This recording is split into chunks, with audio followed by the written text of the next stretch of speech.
Hello, this is the next instalment of Edith Nesbitt's The Phoenix and the Carpet. We're now up to chapter 6, Doing Good. We shan't be able to go anywhere on the carpet for a whole week, though, said Robert. And I'm glad of it, said Jane unexpectedly. Glad, said Cyril. Glad. It was breakfast time and Mother's letter telling them how they were all going for Christmas to their aunts at Lyndhurst and how Father and Mother would meet them there, having been read by everyone, lay on the table, drinking hot bacon fat with one corner and eating marmalade with the other.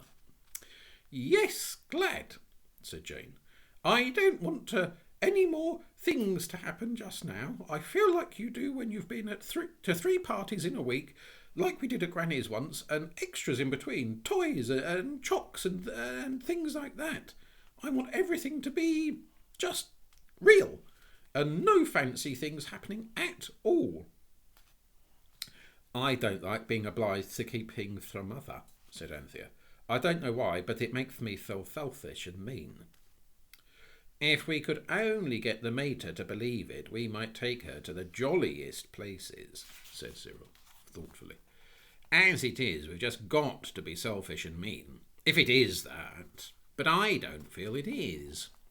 I know it isn't, but I feel it is, said Anthea, and that's just as bad. It's worse, said Robert. If you knew it and didn't feel it, it wouldn't matter so much. That's being a hardened criminal, Father says, put in Cyril. And he picked up Mother's letter and wiped its corners with his handkerchief, to whose colour a trifle of bacon fat and marmalade made but little difference. We're going tomorrow anyhow, said Robert. Don't, he added, with a good boy expression on his face.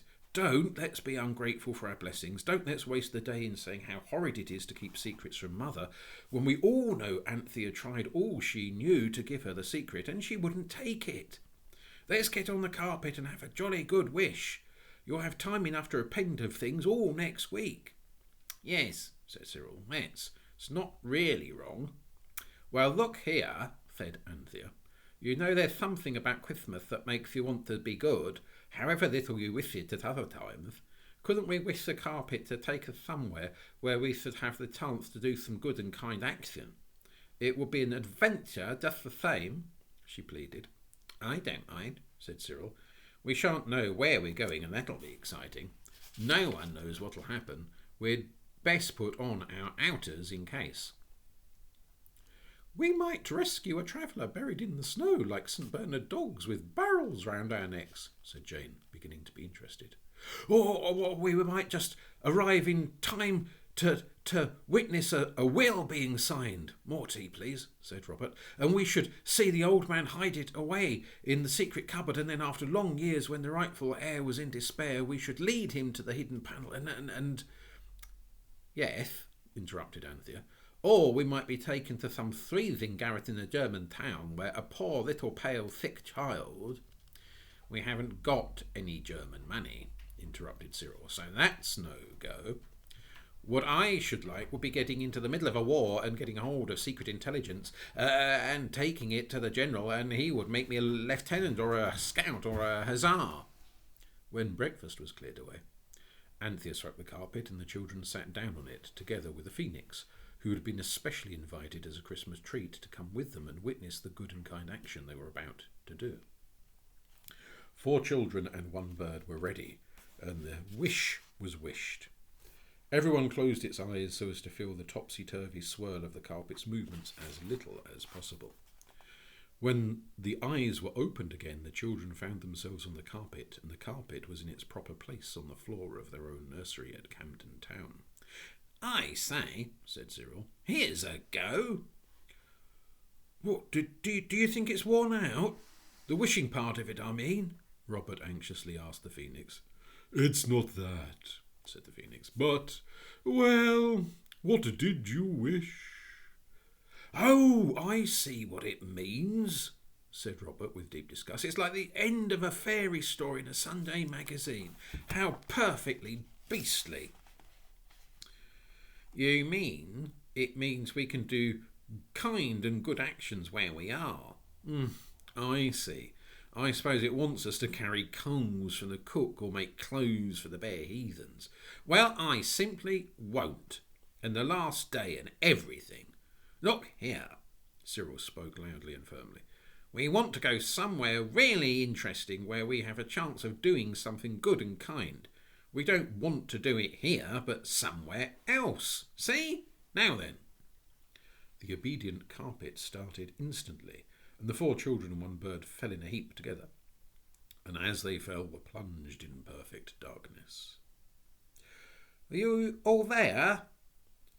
Said Anthea, breathlessly, through the black dark. Everyone owned that it was there.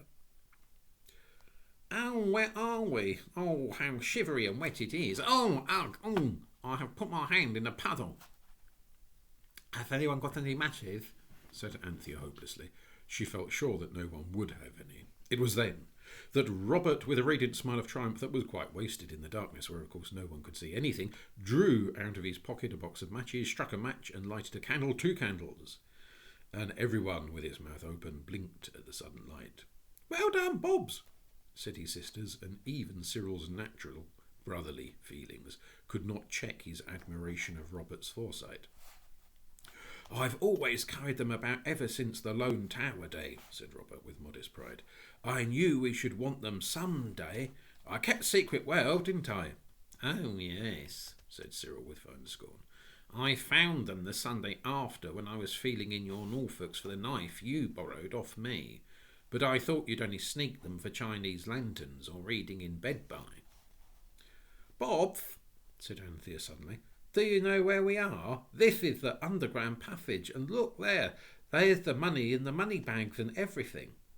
By this time the 10 eyes had got used to seeing the light of the candles, and no one could help seeing that Anthea spoke the truth. It seems an odd place to do good and kind acts in, though, said Jane. There's no one to do them to. Don't you be too sure, said Cyril.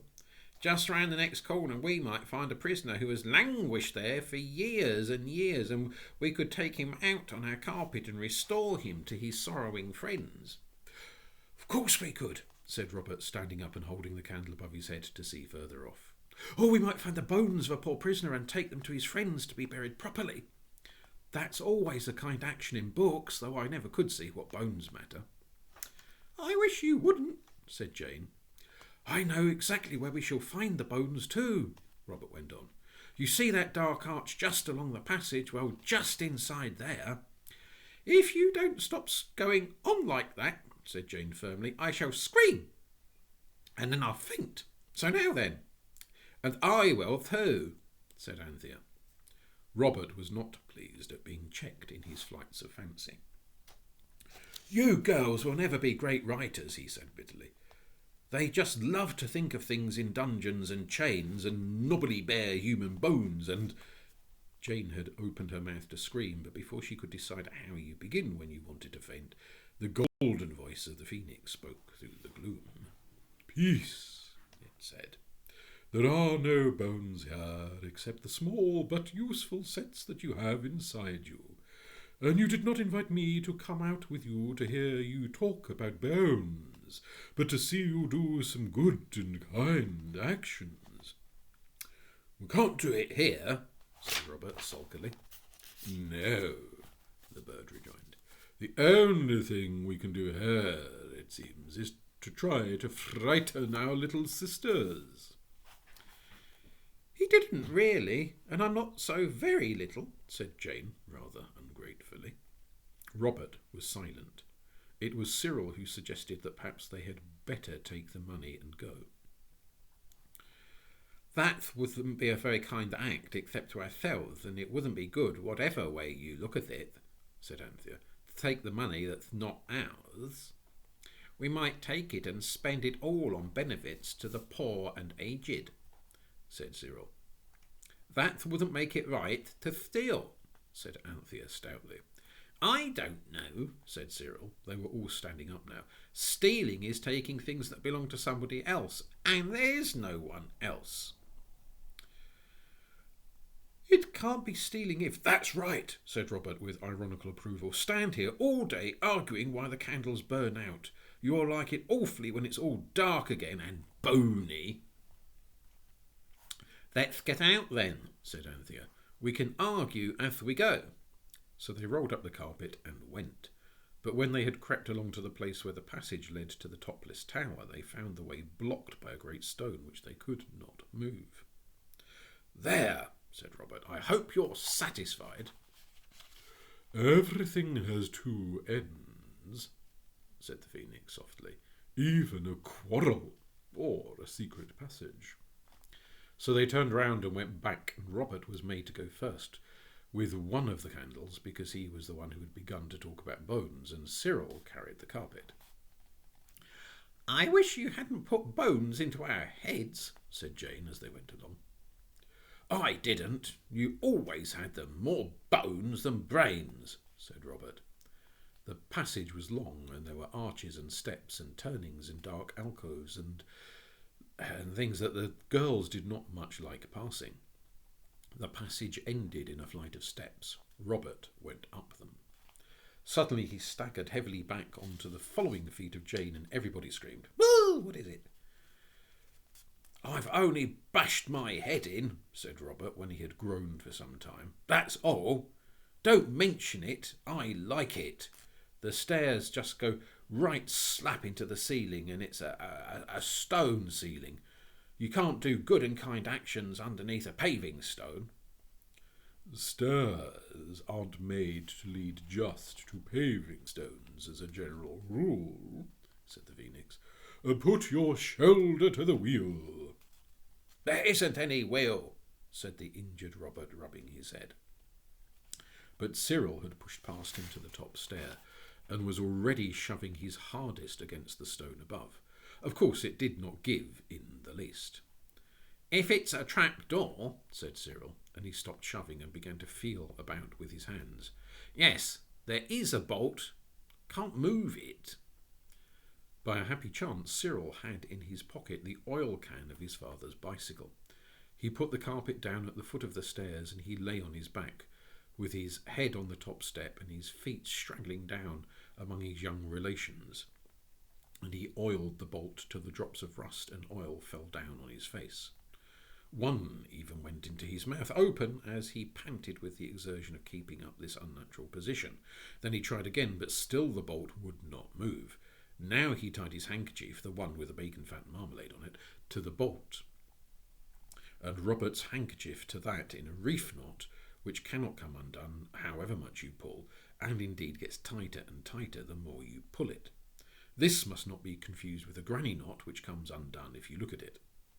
And then he and Robert pulled, and the girls put out their arms round their brothers and pulled too, and suddenly the bolt gave way with such a rusty scrunch, and they all rolled together to the bottom of the stairs, all but the Phoenix, which had taken to its wings when the pulling began. Nobody was hurt much, because the rolled-up carpet broke their fall, and now indeed the shoulders of the boys were used to some purpose, for the stones allowed them to heave it up. They felt it give, dust fell freely on them. "Now then," cried Robert, forgetting his head and his temper, "push all together! 1, 2, 3. The stone was heaved up. It swung up on a creaking, unwilling hinge and showed a growing oblong of dazzling daylight, and it fell back with a bang against something that kept it upright. Everyone climbed out, but there was not room for everyone to stand comfortably in the little paved house where they found themselves. So when the Phoenix had fluttered up from the darkness, they let the stone down, and it closed like a trap-door, as indeed it was. You can have no idea how dusty and dirty the children were.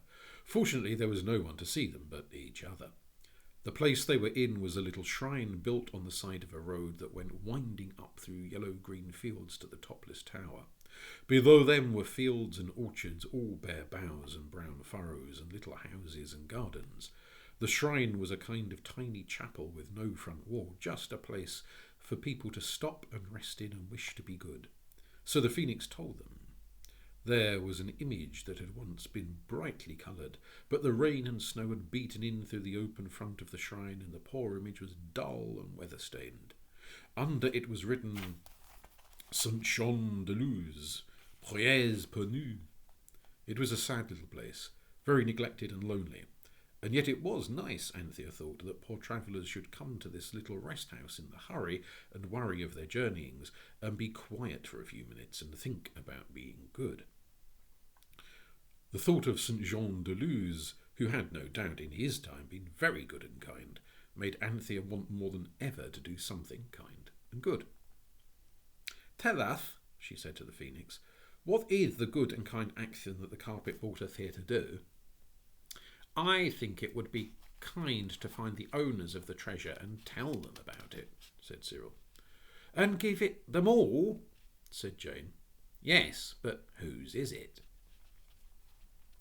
"I should go to the first house and ask the name of the owner of the castle," said the Golden Bird, and really the idea seemed a good one. They dusted each other as well as they could and went down the road. A little way on they found a tiny spring bubbling out of the hillside and falling into a rough stone basin surrounded by draggled hart's tongue ferns, now hardly green at all. Here the children washed their hands and faces and dried them on their pocket handkerchiefs, which always on these occasions seemed unnaturally small.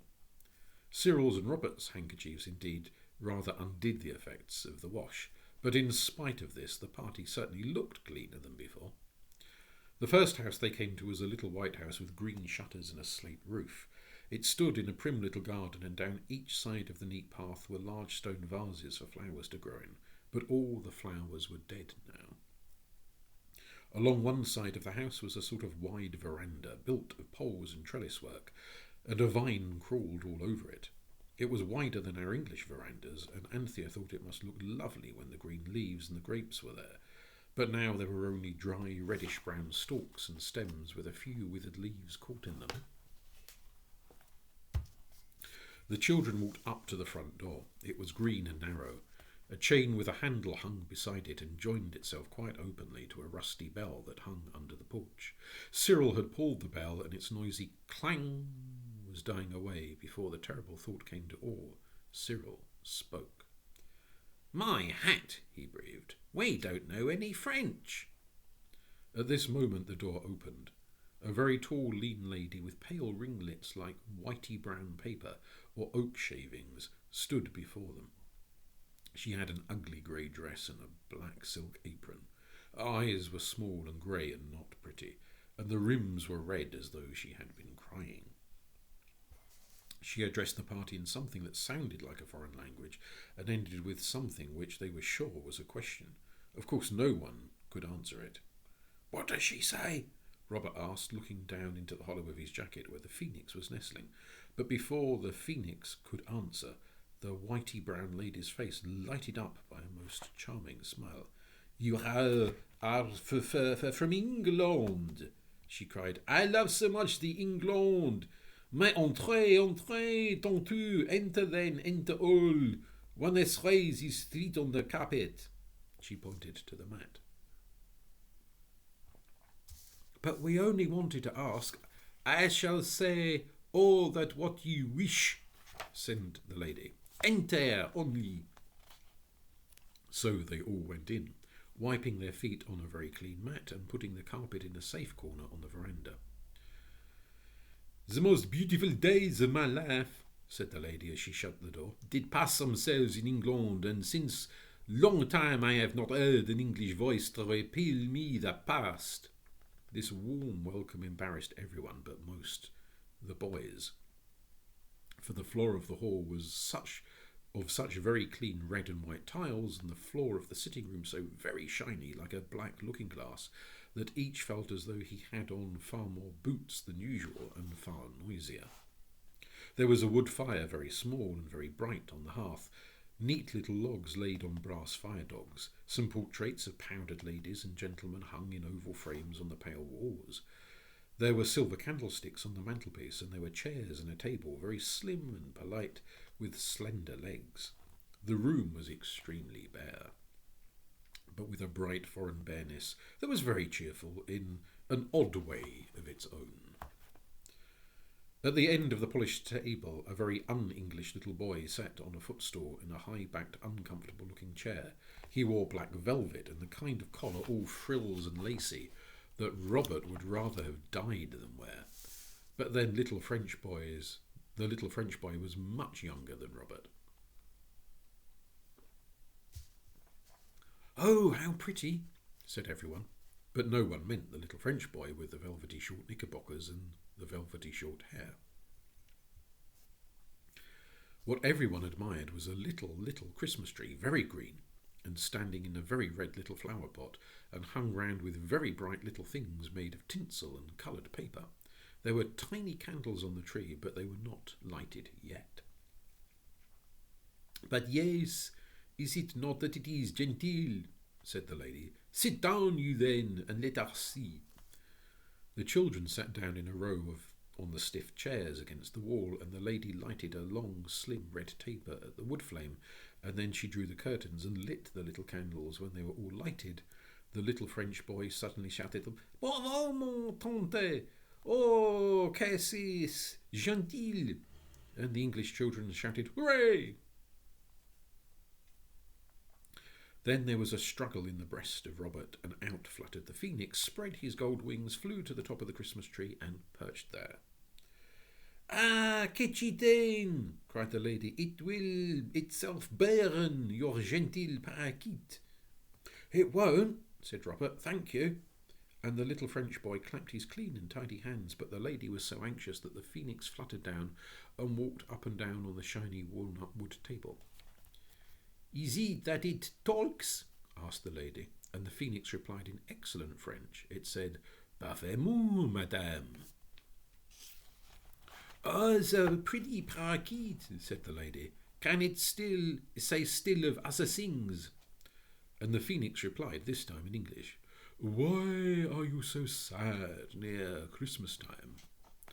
The children looked at it with one gasp of horror and surprise, for the youngest of them knew that it was far from manners to notice that strangers have been crying, and much worse to ask them the reason of their tears.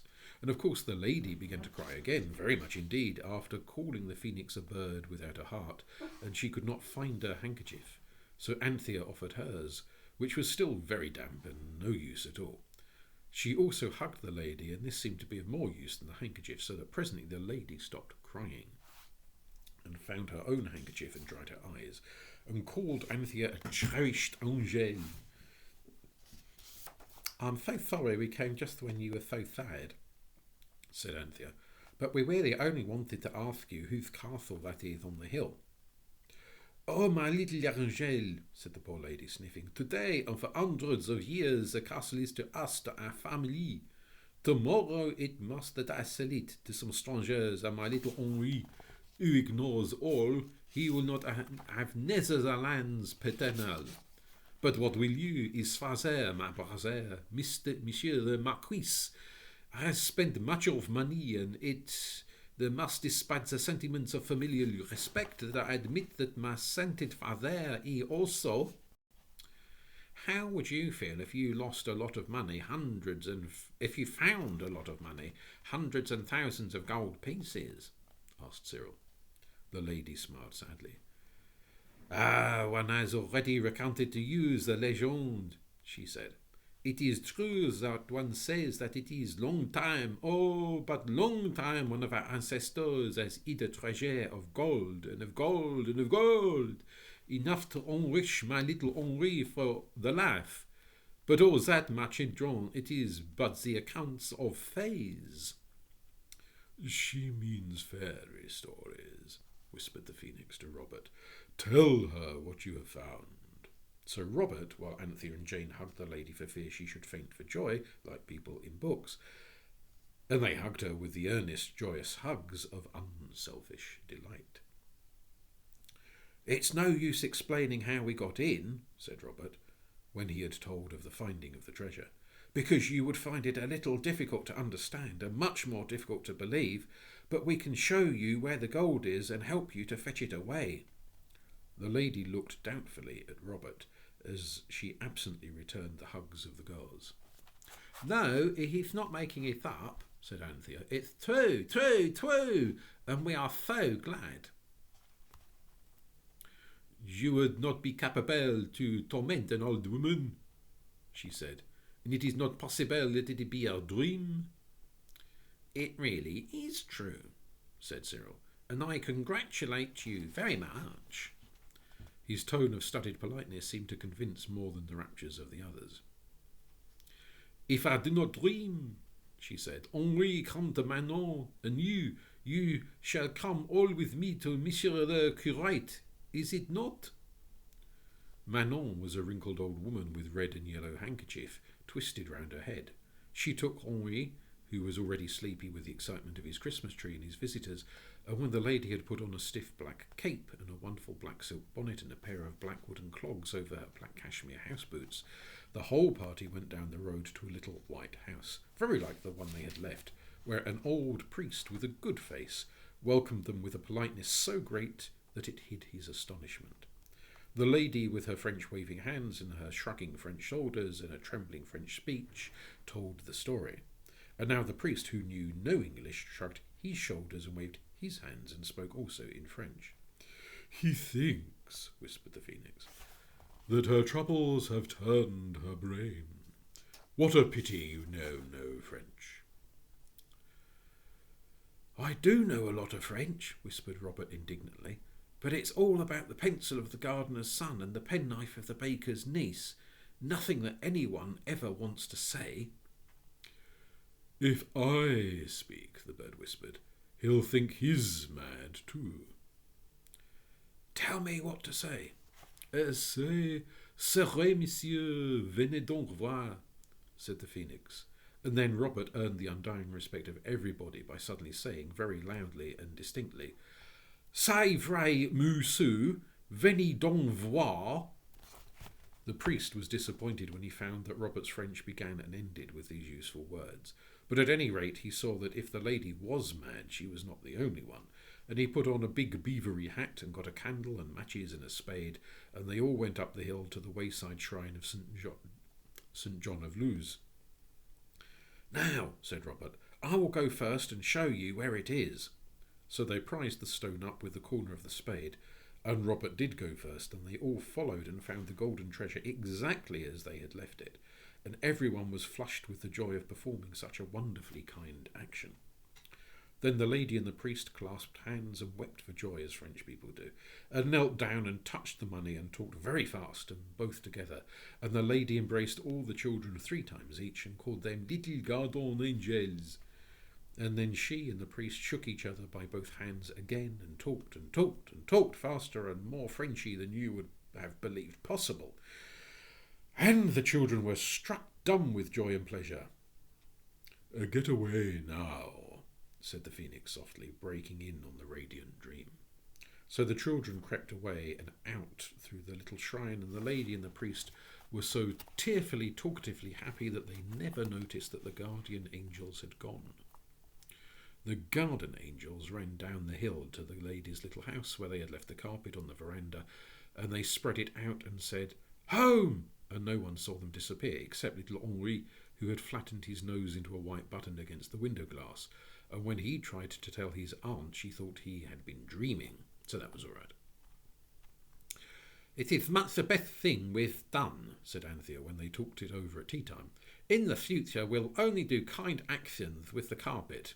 "Ahem," said the phoenix. "I beg your pardon," said Anthea. "Oh, nothing," said the bird. "I was only thinking."